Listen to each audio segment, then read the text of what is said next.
Mania Saxena होन आ रहा है जो कहानी में सुनाएन जा रही होन वो सिर्फ एक बैडले की कहानी नहीं है। वो कहानी है एक माँ की, एक औरत की, एक इंसान की जिसने हार नहीं मानी। 2 साल पहले की बात है। मीन एक reputed branding agency mine senior strategist था, रेडलाइन कम्युनिकेशंस। मेरा काम, मेरी क्रिएटिविटी, मेरी डेडिकेशन, सब कुछ मेरे नाम से जाना जाता था। क्लाइंट्स मुझे मांगते था, मेरी टीम मुझे फॉलो करती थी, और मेरी बॉस राधिका सूरी, वो मुझसे इम्प्रेस भी थी और इनसिक्योर भी। पार्ट आप मेन समझ नहीं पाई ताई कि एक औरत ही दूसरी औरत के लिए सबसे बड़ा खतरा बन सकती है। जब मुझे पता चला कि मेन प्रेग्नेंट हूं, मेन खुश था। मेन और ऋषि, मेरा हस्बैंड, इस नई जिंदगी के लिए एक्साइटेड था। पर मेन काम से ब्रेक लेना नहीं चाहती थी। मेन चाहती थी कि मेरी मैटरनिटी, मेरी प्रोफेशनलिज्म के बीच का भी कोई लाइन ना खींची जाए। तो मेन केयरफुली प्लान किया, काम कब हैंडल करूंगी, क्लाइंट ट्रांजिशंस के सॉन्ग और टीम को काइस ग्रूम करूंगी, सब कुछ डॉक्यूमेंटेड था। पार जैसे ही मैंने राधिका को बताया, उसके चेहरे पे एक अजीब सी मुस्कुराहट आई। वो फेक कंसर्न दिखाती रही, निहा तुम अपना ख्याल रखना, स्ट्रेस मत लेना। पर कुछ दिन बाद उसने मुझे एक इंटरनल ईमेल माइन कॉपी किया। Subject line, restructuring discussion. मुझे कॉन्फ्रेंस रूम बुलाया गया। उस दिन मुझे समझ आया कि बिट्रेयल सिर्फ प्यार माइन नहीं होता, करियर माइन भी होता है। राधिका ने कहा, नेहा कंपनी रिस्ट्रक्चर हो रही है, बजट कट्स हो रहे हैं, तुम्हारा पोजीशन रिडंडेंट डिक्लेयर करना पड़ रहा है। मेन शॉक मानता है, but I am handling the biggest accounts. उसने कोल्डली कहा, एग्जैक्टली, इसीलिए हम वो अकाउंट्स किसी और को हैंडओवर कर रहे हैं, तुम्हारा एग्जिट स्मूथ होगा। मेन ऑफिस के वॉशरूम में जाके रोई, पहली बार नहीं और आखिरी बार भी नहीं। ऋषि ने सपोर्ट किया, बोला let it go, pregnancy mind stress लेना सेफ नहीं है। पर मुझे ये हार काबुल नहीं था। मैं जानती थी यह कोई रिस्ट्रक्चर नहीं था, यह एक पैक मान था। मेरा मटर्निटी ब्रेक उनके लिए एक बर्डन था। और राधिका, उसने मेरी एब्सेंस का फेदा उठाकर मेरी जगह किसी और को सेट कर दिया था। मेन लीगल नोटिस भेजने का सोचा, पर एचआर ने स्मार्टली रेजिग्नेशन लेटर सर्कुलेट कर दिया था, फॉर्ज्ड और मेरे नाम से। सब कुछ क्लीन था। मेरा रिकॉर्ड वॉलंटरी रेजिग्नेशन शो करता था। ताबी ऋषि की जॉब चली गई, एमएनसी डाउनसाइजिंग, आरयूसी स्ट्रेस के बीच मेन गिर गई, 2 महीने बेड रेस्ट पे। प्रेगनेंसी क्रिटिकल हो गई। डॉक्टर ने कहा, आपका और बेबी दोनों का हेल्थ रिस्क माइन हाई। उस दिन मैंने डिसाइड किया, मुझे अब किसी और पे भरोसा नहीं रखना। मैं अपनी जिंदगी की मालिक खुद बनूंगी। पारस वाक में सिर्फ एक प्रेग्नेंट आराध थी, जीस जूनिया ने डिस्कार्ड कर दिया था जेस को आउटडेटेड सीवी। और उसी वक्त ऋषि ने भी छोड़ दिया।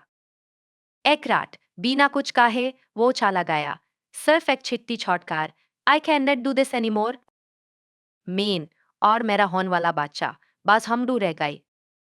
उस दिन मेन सिर्फ एक वादा किया, एक दिन मेन वापस आऊंगी, पर एम्प्लॉई बैंक के नहीं, मालिक बैंक। ऋषि के जान के बाद सब कुछ खाली लग रहा था, गार दिल बैंक अकाउंट सब।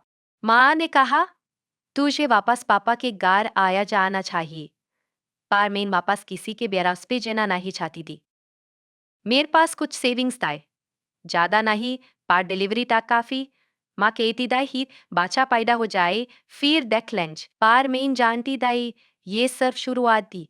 माँ इन किसी पे डिपेंड नहीं रहना चाहती थी, ना माँ पे, ना किसी रिलेटिव पे, ना सिस्टम पे। बाकी का नाम मैंने अर्जुन रखा, एकदम वियर। जब यूज पहली बार हाथों में उठाया तो लगा मेरी हर तकलीफ का जवाब मिल गया। उसकी मुस्कान ने मुझे जीना सिखा दिया। माइन हार गई था, पर उसकी माँ बांके जीतने का रीजन मिल गया। उसके पहले बर्थडे से पहले मैंने नया लैपटॉप खोला, रिज्यूम अपडेट किया, पर जब जॉब पोर्टल्स पे अप्लाई किया तो साइलेंस मिला। किसी ने कॉल तक नहीं किया। एक रिक्रूटर ने तो सीधा बोल दिया, आपने 3 साल का ब्रेक लिया है, आप आउटडेटेड हो गई हैं। वाई ब्रांडिंग स्ट्रैटेजिस्ट जो पहले क्लाइंट्स की लाइन लगवाती थी, पर मेन डिसीजन लाया, अगर मुझे कोई हायर नहीं करेगा तो मेन खुद काम क्रिएट करूँगी। मेन एक छोटी सी फ्रीलांसिंग वेबसाइट पे अपना प्रोफाइल बनाया, 5 ताज के प्रोजेक्ट्स लाए, लोगोस, टैगलाइंस, पैकेजिंग आइडियाज। कई बार क्लाइंट स्पेस डाय बिना गायब हो गए। कई बार मेरा काम किसी और के नाम से अपलोड हो गया। पर मैंने रुकना नहीं सीखा था। दिन में अर्जुन को खिलाती, रात में काम करती। कभी कभी क्लाइंट काले बीच में अर्जुन रो पाता और मैं म्यूट करके आंसू पहुंचा करती। माँ कहती, दाई निहा तू अपनी लाई जी भी तो ले। मेन कहती, मेन जी राही हूं अपना रास्ता बना के।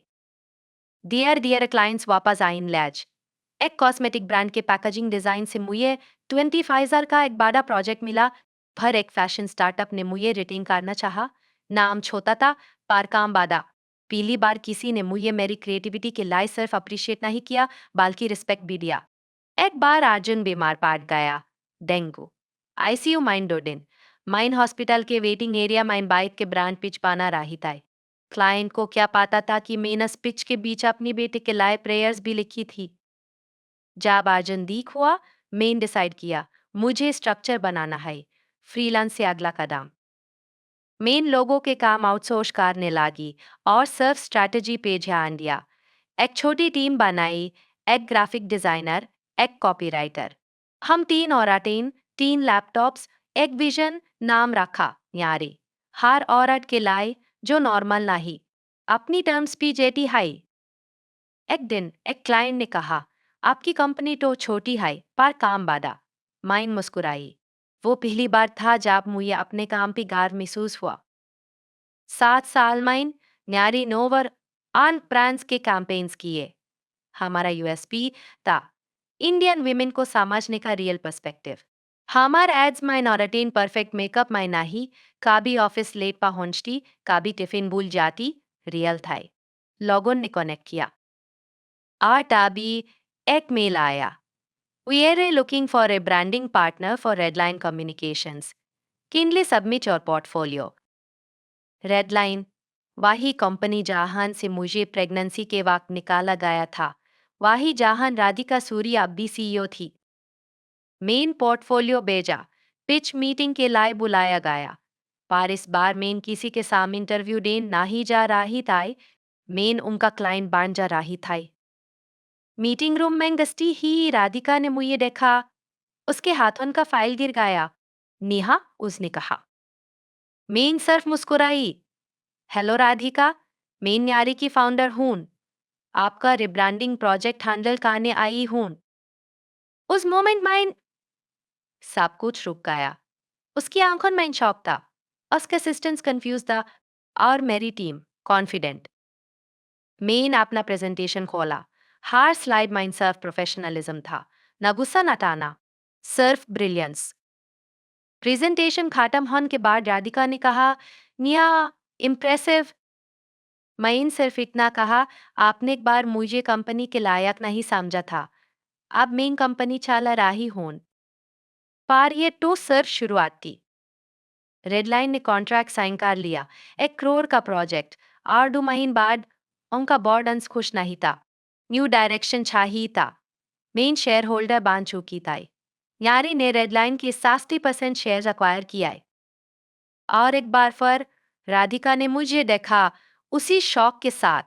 पर इस बार मेन इंटरव्यू नहीं दे रही था। मेन चेयर पर बैठी दई उसके सामने। उसने कहा, you planned all this didn't it you? Main कहा, नहीं राधिका, मेन सर सरवाइव किया, बाकी सब सिस्टम का रिस्पॉन्स था। उस दिन मेन ने समझा, रिवेंज का भी गुस्सा नहीं होता, का भी चिल्लाता नहीं, का भी इंसल्ट नहीं करता। रिवेंज बस साइलेंटली जीत जाता है। पर अभी एक चीज बाकी थी। क्या मैं राधिका को वापस वो ही फील करवाऊंगी जो उसने मुझे करवाया था? क्या मैं उसकी नौकरी छीन लूंगी? नहीं। मेरा बादला उसकी हार नहीं था। मेरा बादला मेरी जीत थी। और सबसे बड़ी जीत, आजिन ने पहली बार कहा, मामा, can I start my own company too? अस्पाल मेन रो पाड़ी। बादला कंप्लीट होन माइन अब सिर्फ एक कदम बाकी था। रेडलाइन का बोर्डरूम वही था। वो ही ग्लास वॉल्स, वो हाई लेदर चेयर्स। पर इस बार उस कुर्सी पे मेन थी जहां काबी राधिका बैठती थी। और वो साम थी उसी चेयर पर जो काबी मेरी होती थी, corner seat, silent seat.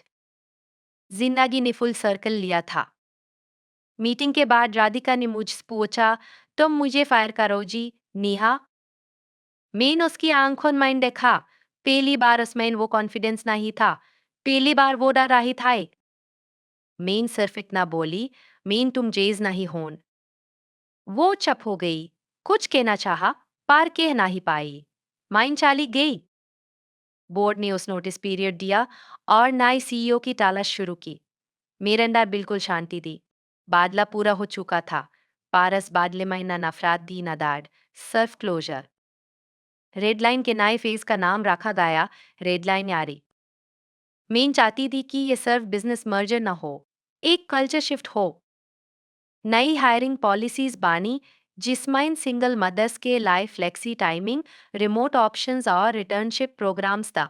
Office crash launch किया गया। और सैब्स बाडी बाट, एक इंटरनल मेंटोरशिप प्रोग्राम स्टार्ट हुआ, जहां senior women leaders young working moms को गाइड करती थी। एक बार एक इंटर्न ने मुझे कहा, मैम, मुझे लगा मेन प्रेगनेंसी के बाद करियर छोड़ दूंगी, पर आपका जर्नी सुन के लगा मेन भी कर सकती हूँ। उस दिन मुझे लगा हाँ मेन वापस आ चुकी हूँ, पूरा तरीके से। अर्जुन अब 2 साल का हो चुका है। उसके ड्राइंग्स अब ब्रांडिंग लोगोस बन ले जाएं। उसने अपना पहला टी शर्ट लाइन लॉन्च किया, लिटिल सीईओ। उसका पहला क्लाइंट रेड लाइन यारी। कभी कभी मैं न्यूज स्टोरी सुनाती हूँ। केस एक टाइम था जब माँ के पास एक पैसा नहीं था। जब क्लाइंट्स के लाई पिच बानात वक्त हथौन माइंड फीवरिश अर्जुन होता था। जब हर रात नैन सैक्रिफाइस होती तीक नए ड्रीम के लाई। एक रात अर्जुन ने पूछा, मामा, तुम ही सामने हट किया, फिर भी तुमने अनही माफ क्यों किया? मैं बोली, कुन्यों की बेटा, बादले माइन जे ताबी असली होती है, जब उस माइन इज्जत हो। जब तुम किसी को हरा कर उनकी तारा बन जाओ, तो वो जेट नहीं होती। मेरे अंदर की वो निया जो कभी बाथरूम में छपके रोती थी, अब एक स्टेज पे खड़ी होती है। टॉक स्टेटी है। वुमेन्स लीडरशिप समिट्स में अपना सफा शेयर काटी है। कई बार लोग कहते हैं आपको राधिका से रिवेंज लेना चाहिए था। मैं कहती हूँ, लिया तो हाय, पर अपने स्टाइल माइन। अब मेरी कहानी नेटफ्लिक्स पिच के लिस्ट माइन हाय, पर साब्स पाडी स्क्रीन तो मेरी माँ के फोन की हाय, जहां वो यूट्यूब पे मेरी स्पीच बार बार देखती है। हर बार रोती है, हर बार कहती है, मेरी बेटी शर्नी है। और हाँ, एक बार रेड लाइन के पुरेन एचआर हेड ने मुझे मैसेज भेजा, Neha, we were wrong, you didn't just survive, you transformed. मैं सिर्फ मुस्कुराई, क्योंकि सच ये है, मेन नफरत माइन नाही येटी, मेन हार के बाद जेटी, माइन माँ बांके जेटी, माइन लीडर बांके जेटी। और सैब्स बाडी बाट मेन वापस आई, लेकिन सिर्फ आपने लाई नहीं, अन साहब के लाई, जिन्होंने कभी अपने साथ ने किसी और की वजह से छोड़ डायदा। मुझे फायर किया गया था, लेकिन आज तो मेन लगाई, एक नई सोच, एक नई दुनिया, एक नई नेहा। यही तो बादला था।